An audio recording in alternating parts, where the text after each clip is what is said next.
না না, এ হতে পারে না। আমি বেঁচে থাকতে মায়ার বিয়ে অন্য কোথাও হতে পারে না। আমাদের বংশের একটা মর্যাদা আছে। হ্যাঁ বাবা, আমি বড় হয়েছি, বাড়ির ইচ্ছে দিয়ে বিয়ে করতে হবে এমন কোনো কথা নেই। কত রোজগার করে? পারবে তোমার একটা শাড়ি কিনে দিতে? যেটা পরে আছো তার দাম কত জানো? বাবা, আমার এত ভালো শাড়ি পরার কোনো দরকার নেই, সামান্য শাড়িতেই আমি খুশি। ঠিক আছে ঠিক আছে, মেয়ের প্রতি এতটা কঠোর হওয়া ঠিক নয়। মা, ওর নাম গোপাল, নগরে এক ধনপতির কারবারের হিসেব রাখার কাজ করে। আমি এসব কথা শুনতে রাজি নই। আমার পছন্দ করা পাত্রকেই তোমার বিয়ে করতে হবে, আর কোনো ছেলের কথা আমি শুনতে চাই না। শান্ত হও ওগো, তুমি শান্ত হও। মেয়েকে ঘরে বন্দি করে রাখা হয়েছে জানতে পারলে মহারাজ রেগে যেতে পারেন। হ্যাঁ হ্যাঁ, তুমি মন্দ বলনি চন্দ্রা। তারকাকে এই কাজে ব্যবহার করা হোক। বাবা হয়ে তুমি এতটা নিষ্ঠুর যদি হতে পারো, তাহলে আমিও বলে রাখছি, গোপালের সঙ্গে আমার বিয়ে না হলে আমিও আত্মঘাতী হব। আমাকে কেউ আটকাতে পারবে না, কেউ না। এ কি অলক্ষণে কথা বলছিস মায়া? কোনো জমিদারের বখাটে ছেলেকে আমি বিয়ে করব না। তোর বাবাকে তুই বখাটে ছেলে বলছিস? হ্যাঁ, তিনিও তো জমিদার। তোর বাবা বখাটে? আমার বাবা হয়নি বলে আর কেউ হবে না তা তো নয়, তাই বলে রাখছি, কোনো জমিদারের ছেলের সাথে যেন আমার সম্বন্ধ করা না হয়। আমার পছন্দের গোপালকেই আমি বিয়ে করব, এটা আমার শেষ কথা, ব্যাস। হ্যাঁ রে তারকা, তোদের কত সকালবেলা এত চেঁচাচ্ছিল কেন রে? বাড়িতে কি ডাকাত পড়েছিল নাকি? কি কাণ্ড কি কাণ্ড, বলতেই গা রিরি করে উঠছে গো। কেচ্ছা? জমিদার বাড়িতে কেচ্ছা তো লেগেই থাকে। আমাদের মহারাজ কিন্তু সেরকম নয়। হ্যাঁ, তো বড় মুখ করে কথা বলো না গোপালের বউ। তোমার মুখেও কালি লেপে দিতে পারি যদি মুখ খোলাও। এই এই এই, আমার মুখে কালি লেপে দেবে? হ্যাঁ, এত সাহস তোমার? আমার মুখ খুলিও না গোপালের বউ। আরে গোপালের বউ বলতে যখন বলছে তখন বলেই ফেলো না তারকা, কেন অপমানিত হচ্ছ? হ্যাঁ বলো বলো, কেন কার জন্য লঙ্কা কাণ্ড বেঁধে গেল বাড়িতে সেটা খুলেই বলো। শোনো গো সবাই, কর্তা মশাইয়ের মেয়ে মায়া নিজের পাত্র নাকি নিজেই ঠিক করেছে। তা ভালো কথা, কিন্তু পাত্রটি কে তা শুনলে কেউ যেন ভিড়মি খেও না আবার। বলে ফেল তারকা, সন্ধে তো হয়ে এলো, বলে ফেল বলে ফেল। পাত্রটি আমাদের গোপাল। কি বলছিস রে তারকা? এ তুই কি কথা শোনালি? ও গোপালের বউ, তুমি এতদিন কিছু বোঝোনি? আরো আছে সোনার, শোনো শোনো শোনো। মেয়ে মায়া ধনুক ভাঙা পণ করেছে, গোপাল ছাড়া কাউকে বিয়ে করবে না। মেয়েকে তাই আমার জিম্মায় রেখে দেওয়া হয়েছে। এখন আমি যে কি করি? তবে হ্যাঁ, ওই বুড়ো ভামের সঙ্গে আমি মায়ার বিয়ে হতে দেব না। মেয়েটাকে আমি কোলে পিঠে মানুষ করেছি। ও গোপালের বউ, ভেবেছিলে তোমার সামনে বলবো না, কিন্তু সবাই দেখেছে তুমি কিভাবে আমাকে অপমান করে কথাটা বলালে। শুনে একেবারে মুচ্ছা গেলে যে। যাও গো, ওর মুখে চোখে জল ছিটিয়ে বাড়ি পৌঁছে দিয়ে এসো। আমি চললাম।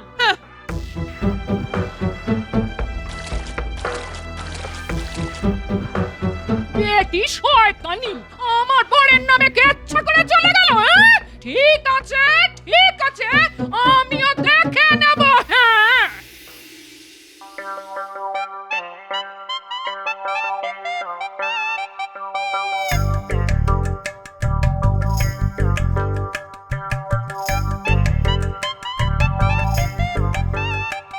আগে দাদু, আপনার সঙ্গে একটা কথা ছিল, যদি অনুমতি দেন তো বলতে পারি। আগে বলো দেখি তোমার নামটা কি? আগে আমার নামও গোপাল। আরে বলো কি, তুমিও গোপাল আমিও গোপাল, তা বলে ফেলো তোমার সমস্যাটা কি? আসলে আসলে আমি না একটা মেয়েকে খুব ভালোবাসি, সেও আমাকে। আমরা আমরা বিয়ে করতে চাইছি, কিন্তু মেয়েটির বাবা আমার নাম শুনে এতটাই ক্ষেপে গেছে যে মেয়েটাকে নজরবন্দি করে রেখেছে। কি, আমার নাম শুনে খেপে গেছে? তাহলে তো নাকটা গলাতেই হচ্ছে। তা মেয়েটির বাবার নাম কি? আগে আগে তিনি জমিদার আদিত্যনাথ, মহারাজের অধীনে এক তালুকের মালিক, কিন্তু যেহেতু আমি বংশে তাদের চাইতে ছোট জাতের, তাই আমার সঙ্গে তিনি মেয়ে মায়ার বিয়ে দেবেন না। আপনি যদি কিছু একটা করেন তাহলে আমরা দুটিতে ঘর বাঁধতে পারি। বুঝলাম। দেখো, আদিত্যনাথের সঙ্গে আমার ভাব ভালোবাসা অনেক দিন। মহারাজের কাছের লোক বলে আমাকে একটু তৈলমর্দন করে আর কি। তার দুটো কারণ আছে। প্রথম কারণ, তুমি বললে যে গোপাল নামটা শুনেই নাকি উনি খেপে গেছেন। দ্বিতীয় কারণ, জোর করে কাউকে বিয়ে দেওয়া অন্যায়। আমি যা বলার সবই বলে দিলাম আপনাকে, আশা করি আপনার সাহায্য পাবো। হ্যাঁ, তাই পাবে, তুমি ভয় পেও না। আরে আমি তো আছি।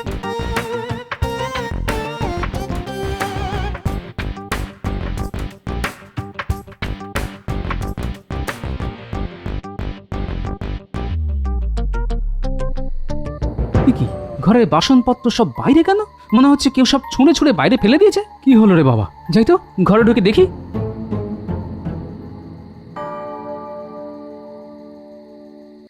এই খবরদার, তুমি আমার ঘরে ঢুকবে না। হ্যাঁ, তোমার ছায়া মারারও পাপ, তুমি একটা পাপী। হ্যাঁ, আরে আমি পাপি তাপি যেই হই না কেন, ঘরে ঢুকতে পাবো না কেন?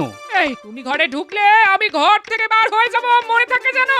আচ্ছা সেটা না হয় মনে রাখবো, কিন্তু আমার বাড়িতে আমি ঢুকতে পারবো না, সেটা কেমন তোর কথা হলো গিন্নি? তো মহা মুশকিল পড়া গেল। হ্যাঁ হ্যাঁ, আমাকে নিয়েই তো তোমার সব মুশকিল। আমাকে বিদায় করতে পারলে বেঁচে যেতে। আমিও তেমনই নির্লজ্জ, তোমার সঙ্গে এতগুলো বছর কাটিয়ে দিলাম। হ্যাঁ, আরে এতগুলি বছর যখন কাটিয়েই দিলে, আর কয়েকটা দিন কাটিয়ে দাও না। তোমার মতো গিন্নি আমি পাবো কোথায় বলো তো? লজ্জা করে না মিথ্যে কথা বলতে? স্বার্থপর, বেহায়া, নীচ মনের মানুষ একটা। এই শোনো, অনেকক্ষণ হয়ে গেছে, আমি হাত মুখো ধুইনি। কি হয়েছে বলো দেখি, নইলে কিন্তু আমি চলে যাবো। এই মায়ের সংসারে থাকবোই না। তা যাও না, মায়ের কাছেই যাও। আমার কাছে এসেছো কেন? আরে কি বলছো তুমি? আমি তো কিছু বুঝতে পারছি না। তুমি কোন মায়ের কথা বলছো বলো তো? কোন মায়া? কটা মায়া আছে তোমার হাতে? আবার আমায় বোঝাতে এসেছো মায়ার সংসার? ন্যাকা। অনেক হয়েছে, অনেক হয়েছে। এবার কিন্তু আমি প্রচন্ড রেগে যাব বলছি। হেয়ালি না করে এবার বলো তো, তুমি কি বোঝাতে চাইছো? নিজের মুখে এই কথা বলতে আমার ঘেন্না হচ্ছে, ঘেন্না। তবু বলতে আমায় হবে। হ্যাঁ বলে ফেলো, বলে ফেলো, আমি তো সেটাই শুনতে চাইছি। কেন আদিত্যনাথের মেয়ে মায়াকে তুমি বিয়ে করতে যাচ্ছ? সত্যি কিনা বলো। ও আমি বিয়ে করব মায়াকে? আশ্চর্য। আচ্ছা সেটা তুমি বিশ্বাস করলে গিন্নি? আচ্ছা কে তোমাকে এই খবরটা দিল বলো তো? মায়াকে যে বড় করেছে সেই দাসী, নাম তারকা। আজ সবার সামনে এই কথা বলে আমাকে যাচ্ছে তাই অপমান করলো। আমি তাই ধারণা করেছিলাম, বুঝলে গন্ডগোলটা কোথায় হচ্ছে।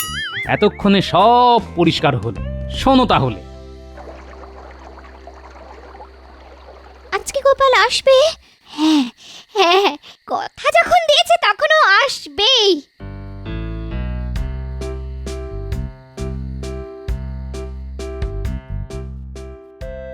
ওই তো মায়া আমার জন্য বসে আছে। শিশির আওয়াজ পেলাম, তার মানে গোপাল এসে গেছে।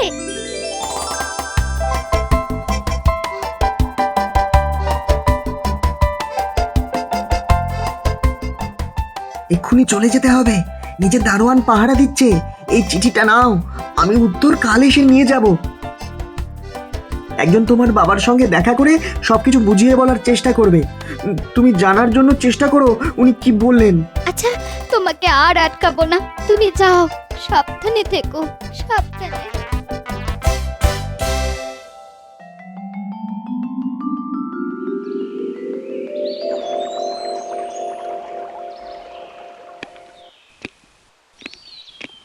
আরে গোপাল, এসো এসো এসো।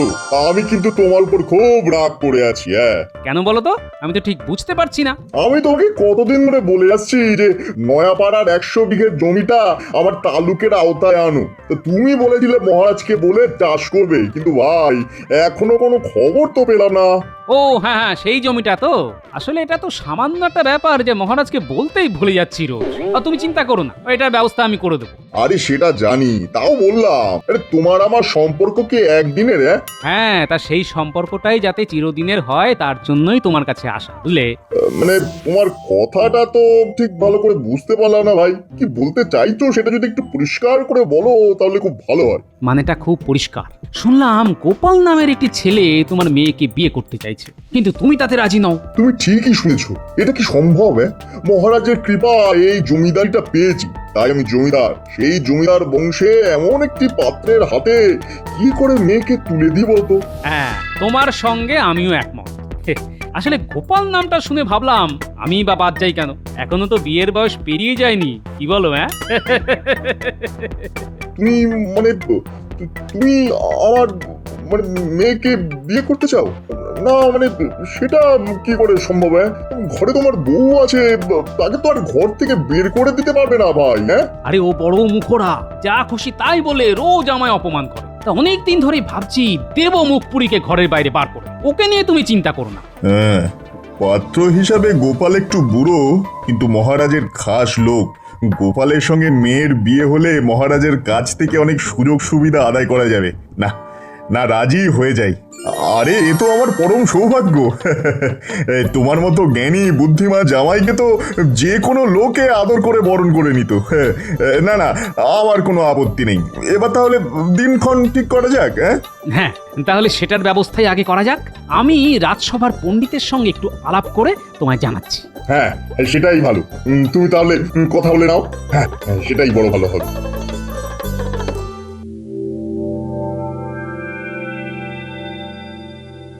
আমার মুখে নাকি গোবর লেপে দেবে?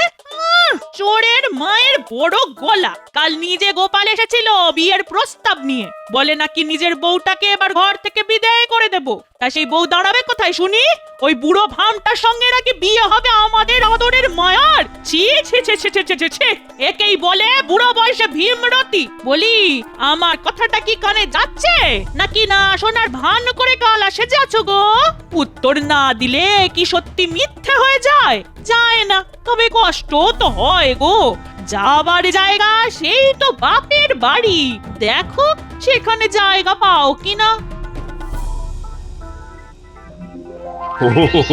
এই ব্যাপার। তা ভালো কাজের জন্য একটু যদি কলঙ্ক গায়ে মাখতে হয় তাতে ক্ষতি কি? আর ঘটনাটা তো আর সত্য নয়, সত্য হলে দুঃখ পেতাম, এই আর কি। তবে আজ রাজসভায় কিন্তু অনেক টিকা টিপ্পনি শুনতে হবে, তা সহ্যও করতে হবে। কি পারবে তো? মহারাজ, টিকা টিপ্পনি জীবনে অনেক শুনেছি, এখন আর গায়ে লাগে না। নিজের কাজ নিজেই করে যাই। সেটাই ভালো। লোকে কি বললো আর না বললো সবকিছু শুনে চললে কাজ আর করা যাবে না গোপাল। তুমি বরং তোমার কাজ চালিয়ে যাও। যাও যাও, এবার রাজসভায় গিয়ে বসো, আমি আসছি।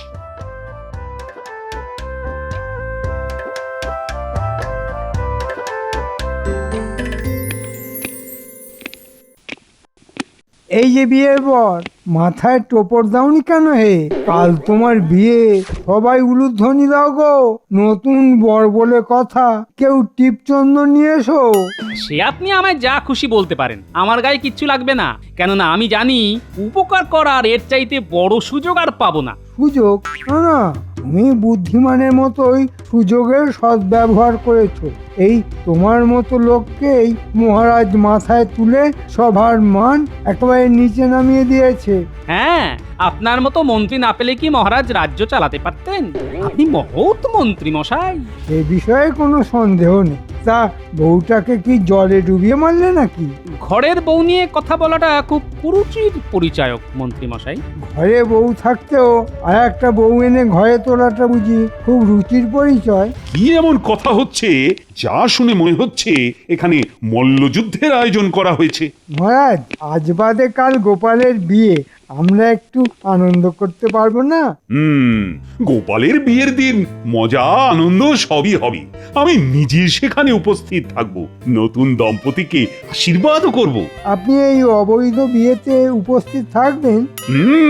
শুধু থাকবই না, আমার ইচ্ছে এই সভার সবাই আমার মতো সেখানে গিয়ে নবদম্পতিকে শুভেচ্ছা জানাক।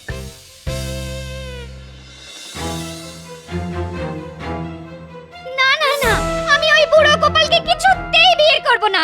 তারকা মাসি, ওই বুড়ো আমার বাবার চাইতেও বৃদ্ধ, তার গলায় দেব মালা আমি? জানি জানি, সব জানি মা, আমারও তো বুকটা ভেঙে যাচ্ছে। না মাসি, না, আমি এইভাবে ছাতনা তলায় যাব, দেখি ওই বুড়োটা কি করে। না না না না, এভাবে যাওয়া যায় নাকি? আমি নিজের হাতে সাজিয়ে দিচ্ছি তোকে।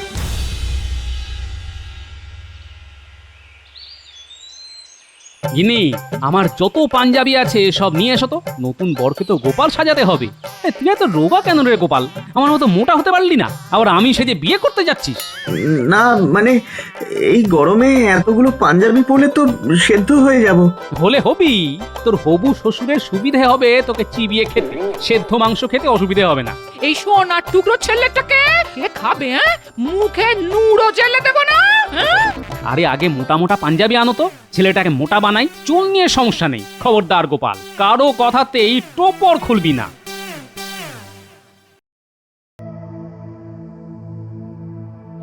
আমাকে আমাকে আর সাজিও না মাসি, সাজিও না।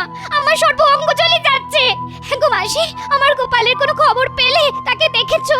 সে কি আর এখানে আছে? হয়তো কোথাও চলে গেছে। কি করবে এখানে থেকে? তোর বিয়ে দেখবে দাঁড়িয়ে দাঁড়িয়ে। ও কথা বলো না মাসি, আমার যে বুক ফেটে যাচ্ছে তার জন্য। বললো না। এখন এসব কথা ভাবতে নেই। বিয়ে এসে যার সঙ্গেই হোক, সেটা শুভ হয় যাতে, তার জন্য প্রার্থনা করো। খারাপ কথা একদম ভাবতে হয় না।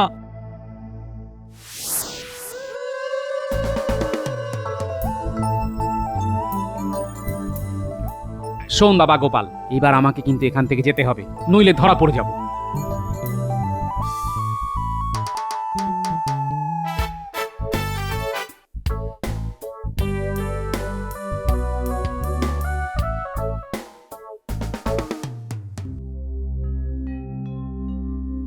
এই সুন্দরী মেয়েটাকে নিয়ে যাবে একটা বুনো মোষ, ভাবতেই ঘেন্না লাগছে গো। তাই তো মরে যেতে চাইছিলাম, তুমি তো মানা করলে। আচ্ছা মাসি, শেষ মুহূর্তে যদি আমার গোপাল এসে ছাতনা তলে দাঁড়ায় তবে কি হবে? আমি কিন্তু গোপালের গলাতেই মালা দেব, ওই বুড়োটার গলায় নয় মাসি, নয়। এবার কিন্তু যেতে হবে। বর বোধহয় এসে গেল, উলুধ্বনি শোনা যাচ্ছে। ঘোর কলি, এটাও দেখে যেতে হলো। গোপাল তার মেয়ের বয়সী একটা মেয়েকে বিয়ে করে ঘরে তুলবে। হায় ভগবান, এও দেখতে হলো। দেখার অনেক কিছুই বাকি আছে। দেখে যাও মন্ত্রী, কথা বলো না।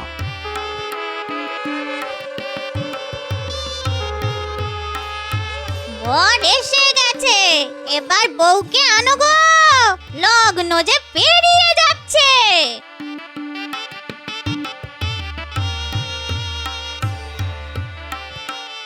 গোপাল বাঁদরটার গলায় হীরের মালা, বেটার ভাগ্য আছে। কেন, তোমার হিংসে হচ্ছে নাকি?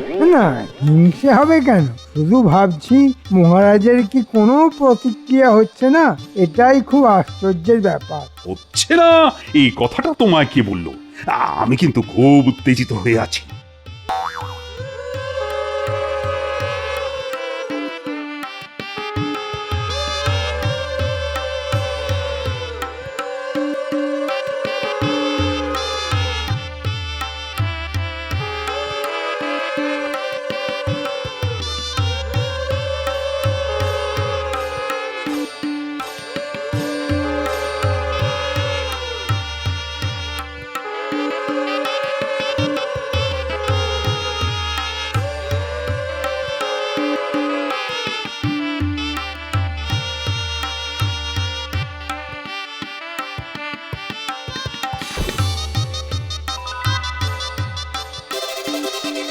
কি এটা কি করে সম্ভব? এ তো গোপাল ভাঁড় নয়, এ যে সেই গোপাল মায়া যাকে ভালোবাসে। অসম্ভব, অসম্ভব ব্যাপার।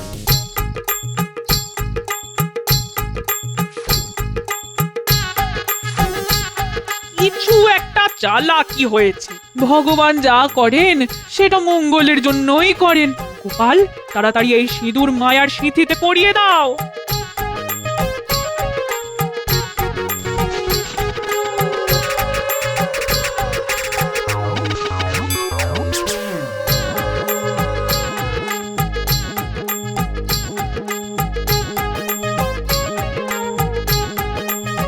মহারাজ, মহারাজ, গোপাল আমাকে ধোকা দিয়েছে।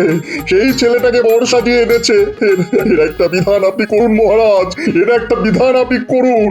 আর তো কিছুই করার নেই আদিত্যনাথ। মালা বদল, সিঁদুরদান সবই হয়ে গেছে।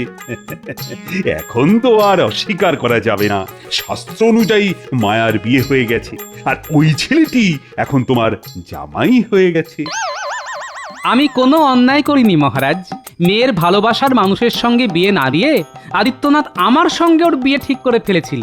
কেন জানেন? নয়াগ্রামের সেই 100 বিঘা জমির তালুকদারিটা আমি পাইয়ে দেব বলে। তাই সোজা আঙুলে ঘি যখন উঠবেই না, তখন আমার আঙুল বেঁকাতেই হলো। কিন্তু তুমি তো আদিত্যের কাছে বিয়ের প্রস্তাব নিয়ে গিয়েছিলে, সেটা অন্যায় নয়? মোটেই অন্যায় নয়। মহৎ কাজের জন্য একটা দুটো মিথ্যে কথা বলা মোটেই অন্যায় নয়। যাই হোক আদিত্যনাথ, তোমার জামাইকে শুনেছি শিক্ষিত, তাই তাকে আমার হিসেব রক্ষক হিসেবে আমি নিয়োগ করলাম। এই আদিত্য, এবার আর বংশ পরিচয় নিয়ে নিশ্চয়ই আপত্তি করবে না? না মানে আপনার কাছে থাকলে আমার আর কি আপত্তি থাকতে পারে? গোপাল, নিজের গায়ে কলঙ্কের দাগ নিয়ে তুমি একটা মেয়ের জীবনে সুখ এনে দিয়েছ। এর থেকে মহৎ কাজ আর কি বা হতে পারে? এবার নবদম্পতিকে আমি আশীর্বাদ করব।